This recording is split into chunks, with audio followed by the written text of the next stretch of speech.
Des problèmes de crise multiformes, de crise économique, de crise industrielle. Il y a trop de corruption dans ce pays. Il y a un système de prévarication qui endommage et qui confisque notre économie. Il y a un système de sous-emploi et de chômage, notamment des jeunes. Il était donc important qu'on n'attende pas plus longtemps que ça. Alors le moment était venu pour moi de prendre conscience, effectivement, que l'heure était venue pour s'engager et de m'impliquer fortement dans cette campagne. D'où la raison, d'où mon dépôt de candidature ce matin. Serge Espoir Matomba, candidat du peuple uni pour la rénovation sociale, le secrétaire du PUS est motivé par l'ambition de mener le Cameroun vers un changement de régime. Se sont également manifestés Dominique Yamtimba, puis Abdourahmane Amadou Baba, tous deux les dossiers des candidatures déposées pour le compte de l'Union des populations du Cameroun.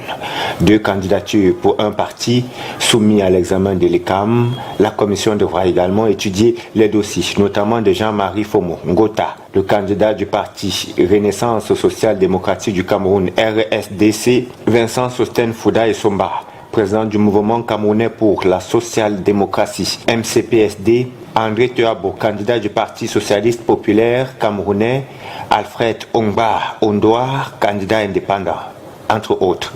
La phase de dépôt se referme dans quelques heures.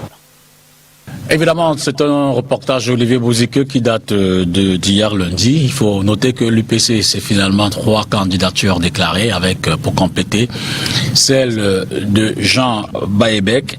Et au total, 82 dossiers donc. Prochain élément, on va regarder cet élément de Oriane Donquin qui revient sur le taux de participation, notamment des élections présidentielles depuis 1992. Une forme de regard comparatif dans cet élément.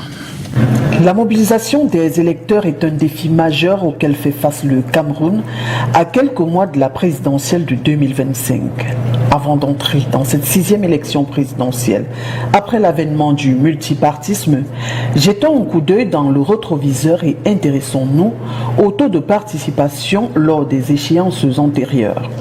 En 2018, sur 6,67 millions d'électeurs inscrits, 53,85% d'entre eux se sont rendus aux urnes, dont 5,36% dans le nord-ouest et 15,94% dans le sud-ouest. C'est le taux le plus faible à ce jour. 2011 connaît une légère hausse, 68,3%. En 2004, le ministère de l'administration territoriale va parler d'un taux oscillant entre 80 et 85%, pendant que certaines organisations parleront de 79,5%. Dans tous les cas, le vainqueur est le même, Paul Biya.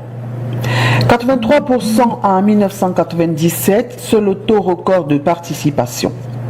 1992, avec la mise en œuvre du multipartisme, 71,9% des Camerounais sont allés aux urnes.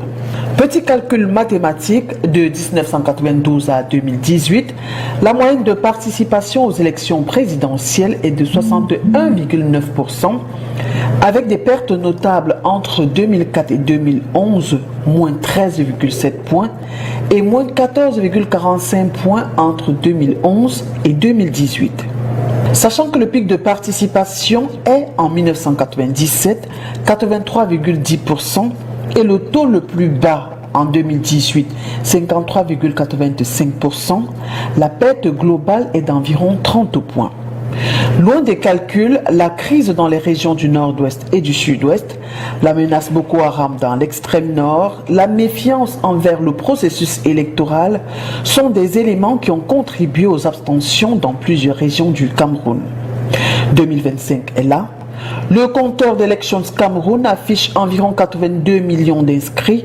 En plus de la sécurisation des zones en crise, l'engagement de la jeunesse, le rétablissement de la confiance, l'autre enjeu, et pas des moindres, est celui de la transformation de cette forte inscription électorale en participation réelle.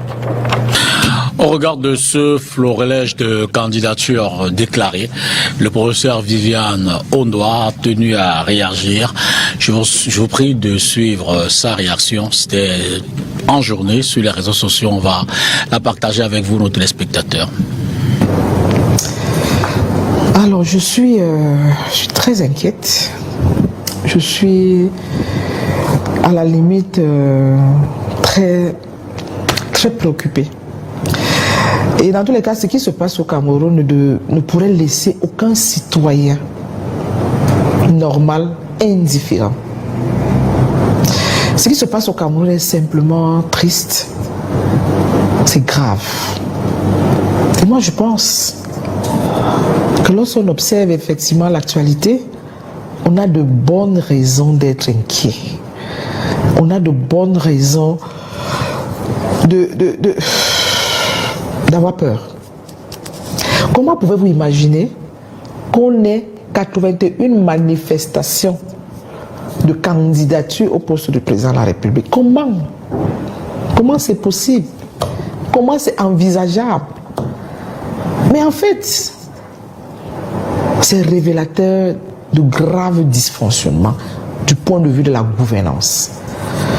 Parce que comment pouvez-vous imaginer que l'une des conditions pour être candidat, c'est d'avoir au moins 35 ans.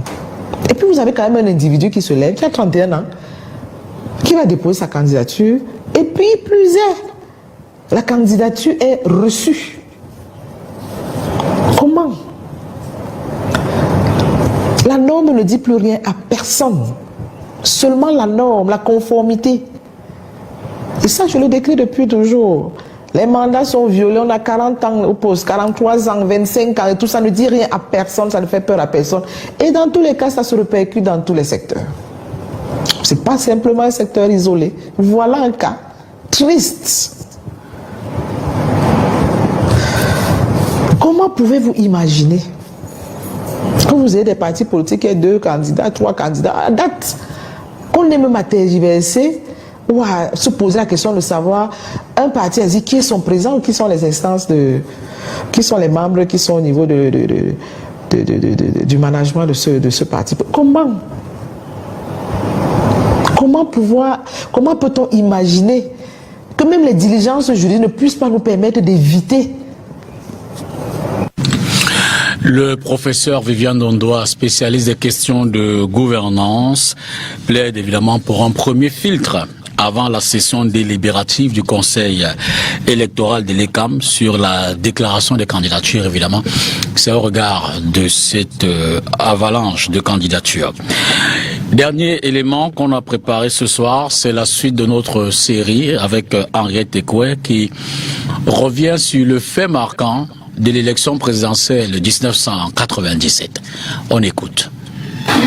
Janvier 1997, ils vont à l'élection, au congrès de l'UNDP au nord. C'est là que ces 3 leaders, Ndamjoya, Frundi et Bello, décident donc que nous allons faire le boycott de l'élection présidentielle.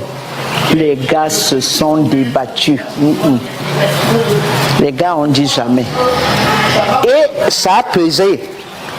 Il n'y a pas eu beaucoup de votes. Quand Biya sort donc de là, il est malade. Il décide donc d'appeler l'opposition à un sommet en Volier à la basilique, où on demande à l'opposition, vous voulez quoi? Frundi voulait qu'on lui donne le statut en tant que dernier gars à avoir battu Biya à l'élection présidentielle de 92. Et l'autre chose qu'il faut dire, c'est que Frundi n'a pas arrêté de dire qu'il est le président élu et tout. C'est l'UPC qui a commencé à lui dire qu'il faut laisser ça, tournons la page. Tu es président élu, mais on est dans les Sissongo, on n'est pas à étudier. Bon.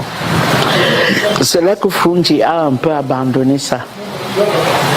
Maintenant, 92, quand Biya voit donc que le boycott a été massivement suivi, il a donc décidé d'appeler l'opposition dans les dialogues de la basilique à Yaoundé. Et c'est là que Froundi a dit, moi, je veux qu'on me reconnaisse comme chef de l'opposition ou rien. Parce que dans la tradition britannique, tu as la majorité de la reine et tu as l'opposition de la reine. Les deux ont le même statut, c'est-à-dire que, bien sûr, la reine lit le discours du Premier ministre quand elle va ouvrir le Parlement. Bon, mais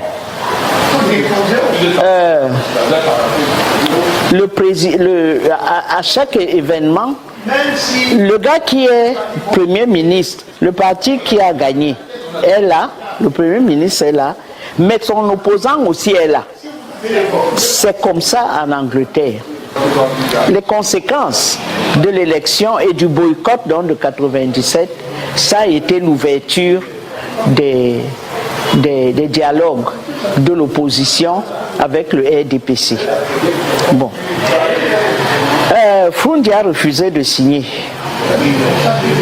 Il a dit, je ne peux pas signer. Parce que je ne peux pas signer quelque chose où vous ne me reconnaissez pas comme le patron de l'opposition. Il est parti. Les autres ont continué, c'est-à-dire Bello, Ndam et Kodok. Bon. C'est là que même l'entrée au gouvernement aussi est devenue comme quelque chose de tout à fait normal. À la suite, il y avait déjà des gens au gouvernement, mais cette fois-ci, ils sont renforcés par une plateforme d'alliance. Une plateforme d'alliance entre l'opposition et les autres, et qui conduisait même ces dialogues. C'était Moukoko Mbonjo. C'était lui qui était le patron de la délégation du RDPC. Pour 2017, l'ouverture des dialogues. Avec Henriette Ekoué, nous reviendrons sur l'année 2004, l'élection présidentielle. Qu'est-ce qui l'aura marqué, elle, en tant que du l'UPC, vous le savez aussi, et puis une grande mémoire de notre environnement politico-médiatique. On a donc ouvert cette série avec elle. Revenons avec nos invités sur le plateau. D'abord, chers messieurs, que vous inspire cette avalanche de dépôts de candidatures? 82, pas moins. J'ai l'impression que, c'est vrai que je n'ai pas regardé les statistiques, mais c'est à croire que c'est un record africain, sinon mondial, en termes de participation, du moins d'intention de candidature pour une élection présidentielle. Christian Diop Congo. Écoutez, c'est évidemment un record mondial, c'est vrai, c'est vérifié, mais cela traduit autre chose, le désir ardent de changement, c'est-à-dire la vitalité qu'ont les citoyens camerounais à dégager, n'est-ce pas, ce régime de Yaoundé, c'est qui témoigne effectivement... Pas dégager, pas gagner. Oui, en fait, c'est si vous voulez les envoyer en retraite, voilà. Du moins changer de paradigme gouvernant. En fait, c'est ça l'idée, c'est un synonyme, je peux comprendre que vous soyez, n'est-ce pas, soustrait au CNC. Non, c'est pas une question de CNC. Mais en réalité, c'est d'abord une question de... Ça fait sens en français. C'est d'abord un souci d'assainir... Oui, évidemment, le discours n'a pas été violent en disant de dégager. Et je t'ai dit de... Dégager les padous, hein. Bon, en fait, en réalité, c'est ça, c'est de changer, si vous voulez. Voilà. C'est autant de synonymes. C'est de changer de gouvernance. En fait, voilà, globalement, c'est qui... amener les citoyens à le faire. Deuxième grille de lecture, c'est l'exercice de leur liberté. On dirait ça comme... On est peut-être dans un environnement de liberté ou de démocratie dictatoriale, c'est un néologisme, mais tout au moins, il y a les éléments qui permettent de comprendre que, un peu comme sur ce plateau, on peut parler, on peut bavarder en toute quiétude. Je ne suis pas sûr qu'on ait arrêté quelqu'un déjà sur un plateau depuis au moins 20 ans. Ça permet quand même de discuter. C'est des éléments que dans un environnement essentiellement centralisé, on permet ici de pouvoir comprendre, n'est-ce pas, ce genre de choses. Troisième grille de lecture, il peut aussi s'avérer vers la désacralisation de la fonction présidentielle. Parce que quand on a un environnement où Maître Biliga, le président est ailleurs, il est quelque part dans les nuages, on ne sait pas où il se trouve. Évidemment, on a l'impression que monsieur tout le monde peut le faire. La fonction est essentiellement désacralisée. On gouverne soit par deuxième provisoire, soit par voie interposée. Les hautes instructions et tout ce que vous voyez, il est normal qu'un citoyen qui, jouissant de toutes ses capacités, puisse croire qu'il peut faire mieux et ne peut faire pire que ce que nous vivons en ce moment. Globalement, voilà les 3 grilles de lecture pour moi, façon d'être plausible, qui peuvent expliquer, n'est-ce pas, la multiplicité de ça. Je sais que M. Biliga convoquera certainement la 4e pour dire c'est la vitalité démocratique. Pour nous, c'est son temps de parole maintenant. Oui, c'est mon tonton, je peux dire le titiller, sachant que c'est l'axe qui va développer, mais évidemment. Alors, j'avoue que j'aurais donné d'abord la parole à Moïse, mais comme vous avez titillé Maître Biliga, allons-y qu'il prenne la parole. Maître, cette avalanche de candidatures, ça montre, si je résume un peu la pensée de Christian, l'état de délitement dans lequel vous semblez avoir conduit le pays, qui donne un sursaut de besoin, si je peux le dire comme ça, à 82 Camerounais, y compris le vôtre, de prendre la tête de la gouvernance. Je crois que ça va dire une dernière chose, il dit la vitalité de la démocratie. Je crois que c'est une chose qu'on ne peut pas nous contester, c'est que nous sommes quand même un pays où il y a la liberté d'expression. Et la liberté d'expression, c'est celle qui consiste également pour chaque citoyen qui se sent les capacités de pouvoir postuler à un poste électif, que ce soit au niveau de l'Assemblée nationale, au niveau du Sénat, au niveau des conseils régionaux ou municipaux, ou même à la présidence de la République, de pouvoir y postuler. Alors la seule chose, et là je reprends un peu ce que Madame le professeur a dit tout à l'heure, ce qu'on peut regretter, c'est qu'il n'y ait pas une sélection dès le départ. C'est-à-dire qu'on l'ait laissé ouvert les vannes, de telle sorte que même je ne veux pas utiliser le terme, même qu'il y ait des candidatures pour rire en réalité. Ces derniers temps-ci, je regarde les réseaux sociaux et on me présente des photos de certain nombre de personnes qui, en toute honnêteté, ne devraient pas déposer leur candidature pour plusieurs raisons. Mais c'est un enfer. On vous a dit qu'il y a un qui a déposé un chèque, qui a mis un chèque sans provision et autres. Donc moi je pense que... Ce sont des informations à vérifier aussi. Si, en fait, moi je dis... Et les CAM ne s'est pas encore exprimé je dis on dit. Maintenant, comme on dit, le conseil électoral va siéger, ils vont faire la sélection. Et nous aurons finalement la véritable liste des candidatures. C'est d'autant plus que lorsqu'on parle par exemple de 27 candidatures indépendantes, lorsqu'on voit les conditions qui sont fixées pour être investi à titre de candidat indépendant, on se demande bien si ces personnes ont vu toutes ces signatures-là, ou bien juste qu'on dise qu'elles ont été candidates. Il y a d'autres qui annonçaient la candidature, qui ont publié beaucoup sur les réseaux sociaux, qui malheureusement n'ont même pas pu déposer la candidature aussi. On aurait pu avoir même une centaine de candidats. Mais je dis, ce qui est important, c'est que lorsque la sélection aura été faite, qu'on trouve des candidats qui sont des candidats susceptibles d'affronter le candidat de RDPC, parce que pour nous, à vaincre sans péril, on triomphe sans gloire. D'accord. Moïse? Oh, je ne sais pas, mais ce que je vais dire d'entrée de jeu, c'est que si démocratie il y a au Cameroun, cela voudrait implicitement dire qu'on est libre de déposer sa candidature. Pour nous, nous disons que empêcher ou X ou Y, d'une ou d'une autre, de ne pas être candidat au bout du processus serait politiquement malhonnête. Ça, je fais mien les termes du chairman Joshua aussi. Ça veut dire qu'il faudrait qu'on permette à tout le monde qui veut bien être candidat, parce que à écouter Maître Biliga, il pense que, ou alors, je lis à des lignes qu'il aurait fallu discriminer ou alors écarter ce nombre de personnes. Non. Imaginons un scénario où, au terme de l'examen des candidatures par le conseil électoral, les 82, vous avez dit, candidatures sont retenues. On ira aux élections. Et de quoi ça générerait qui? De quoi ça devrait générer le RDPC? Le RDPC peut-être... 82 représentants dans ce... Ah oui, mais tout ça, si ceux qui ont pensé cette démocratie à cette façon, c'est eux. Et peut-être c'est à ça qu'ils ne seraient pas. Ce ne sont pas eux qui ils ont pensé ça comme ça. C'est eux qui ont apporté cette proposition de loi à l'Assemblée nationale qui a été... pour une limitation de candidature déclarée? Non, pourquoi? Je ne saurais pourquoi. La loi, elle est là, elle permet à tout Camerounais âgé de 35 ans de se présenter. J'ai entendu dire qu'il y en a qui ont moins de 35 ans là-dedans. Ça, le Conseil électoral nous dira.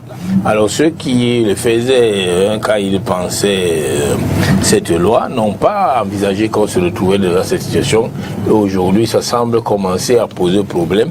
Effectivement, parce qu'on peut se retrouver avec 82 représentants, tels qu'ils le font avec les bureaux de vote, les commissions locales, dans les bureaux de vote qui sont dans des pièces de fois un peu plus petites que ce studio.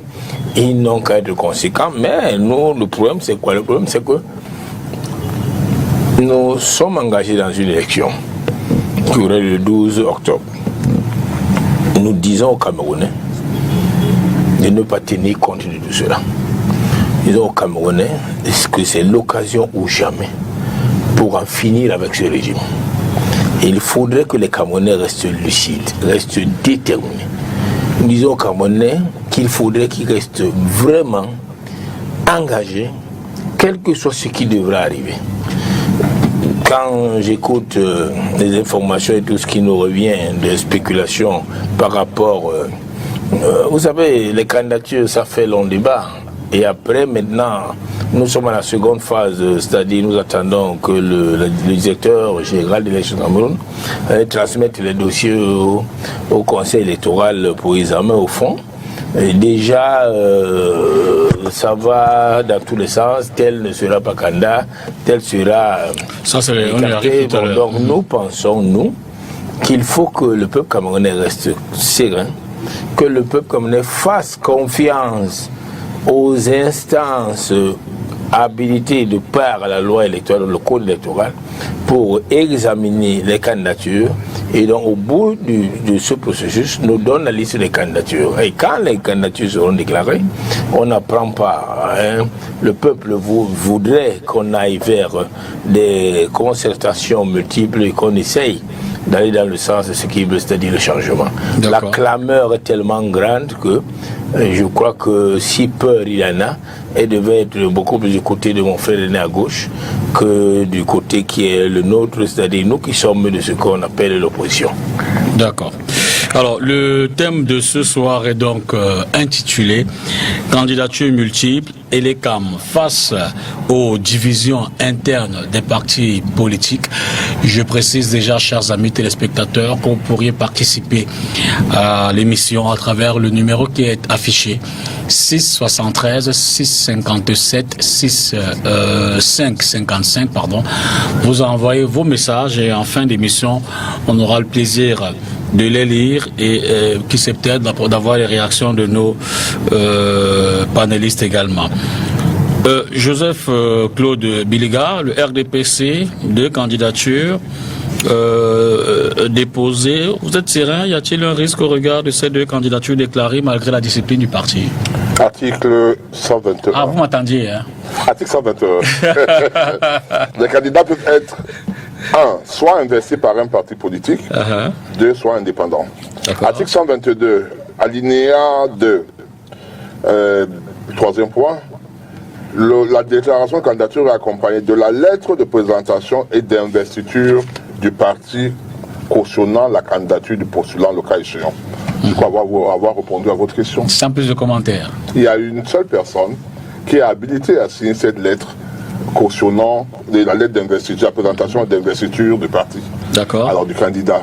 Donc il y a même 1000 candidats, se disant étant de RDPC, tant qu'ils n'ont pas cette pièce essentielle, le reste n'est que...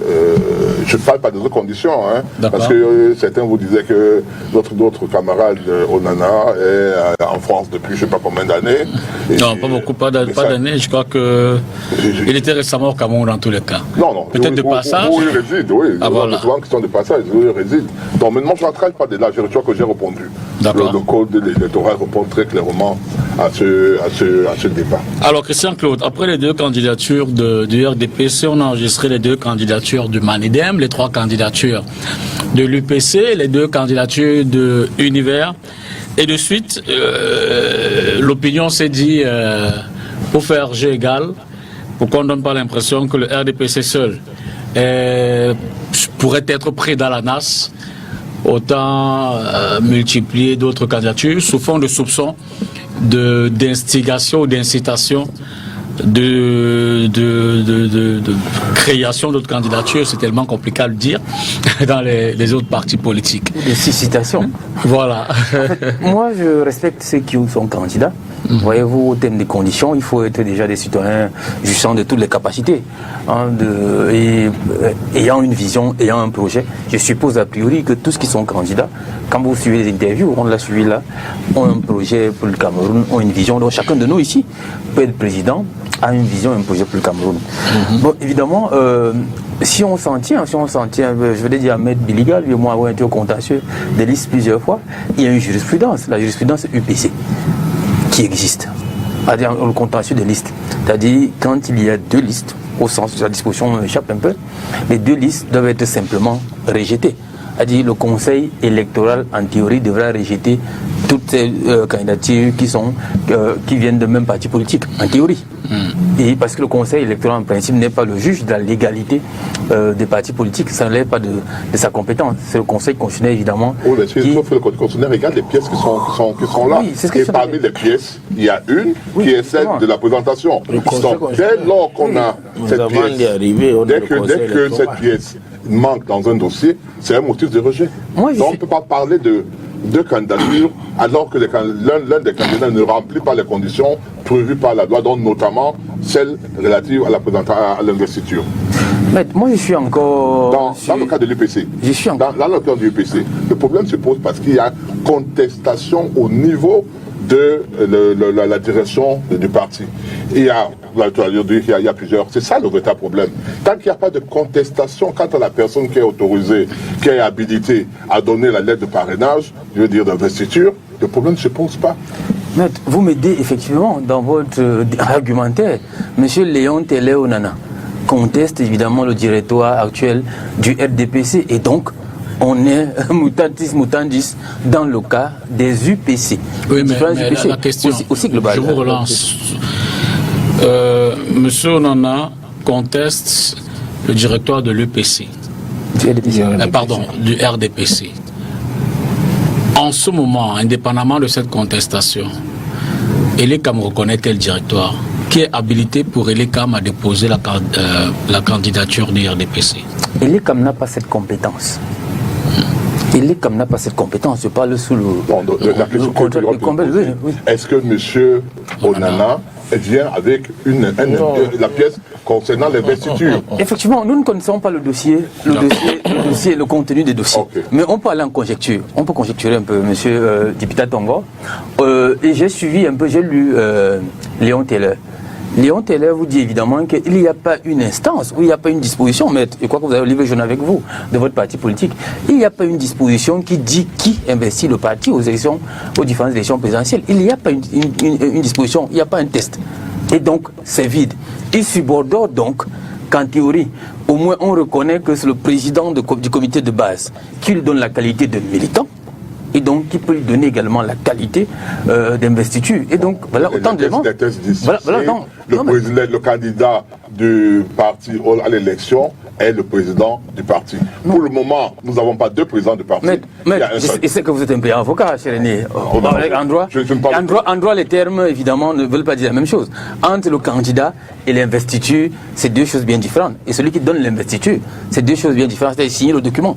C'est des notions bien distinctes.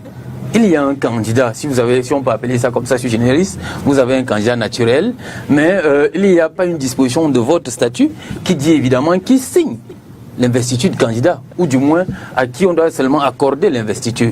C'est ce que Léon essaie d'évoquer. Bref, en théorie, moi je ne voudrais pas parler des affaires internes des partis politiques, vraiment ça les regarde, mais si on s'en refait à ce que nous avons généralement vu au contentieux de liste, mutatis mutandis, comme je vous l'ai dit, le Conseil électoral devra rejeter tous les partis politiques qui ont présenté plus d'une liste. Et donc, c'est le Conseil constitutionnel qui est juge de la légalité ici, qui a la compétence de sa compétence, qui se prononcera, qui verra évidemment qui a qualité ou non. Donc, chacun usera des arguments juridiques qui sont les siens. Avant Moïse, ça me permet de vous lancer sur une actualité qui vous concerne. Vous êtes rassuré du côté du tribunal, vous avez une audience aujourd'hui. Écoutez, M. Peter Koutongo, vous savez bel et bien, je ne voudrais pas parler de ça ici, parce que pour nous, nous n'avons pas de problème. Je voudrais, à votre décharge, merci de me relancer pour dire que je vais m'aller en conjecture. Déjà pour dire aux gens que le juge d'un fou, évidemment, s'est aligné à la position du juge supérieur. Parce qu'il n'a pas qualité de contester, n'est-ce pas, la position du juge supérieur, c'est-à-dire la cour d'appel qui a bien référé. Donc pour nous, il a rendu la décision. Effectivement, donc pour nous c'était. Il y a le droit de recours. Il n'y a pas de. Non, mais il y a une procédure. Il est en cassation, par ailleurs. Donc du coup, vraiment, pour nous c'était un faux débat. J'ai envie de dire merci à M. Kona parce qu'en priori, il nous a permis de communiquer un peu. Vous voyez un peu, on en parle ça et là. Bon, peut-être quelque chose malheureux. C'est pas vous reconnaissez que vous ne communiquez pas assez. Non, peut-être parce que les médias, nous n'avons pas les mêmes moyens ou les gros moyens que les autres, voyez-vous, on ne donne pas le même accès. L'accès qu'on a ici chez vous, Moïse. On n'a pas le même accès ailleurs. Donc, en fait, ce que je voulais dire, pour chuter, en disant évidemment que quel que soit le canal que M. Kona utiliserait, et à votre décharge, ce n'est pas le Congrès qui investit le candidat chez nous. M. Guidjongan, vous avez été en notre Congrès. C'est le bureau politique qui investit le candidat. Et donc, le Congrès n'a que pris acte, le Congrès n'en tire non plus. D'accord. N'est-ce pas, les décisions du bureau politique qui sont des décisions exclusives, relevant de sa compétence. Mais on se comprend bien. Moïse, donc, il y a sur pas de débat, cette avalanche de candidatures, parmi lesquelles, dans certains cas, 2 voire 3 candidatures déclarées. Le premier commentaire, c'est qu'aujourd'hui, le RDPC surpris peut-être pas de ce qu'aujourd'hui au RDPC et le peuple camerounais est témoin de ce qu'au RDPC, c'est plus ou moins le désordre ou alors la débandade.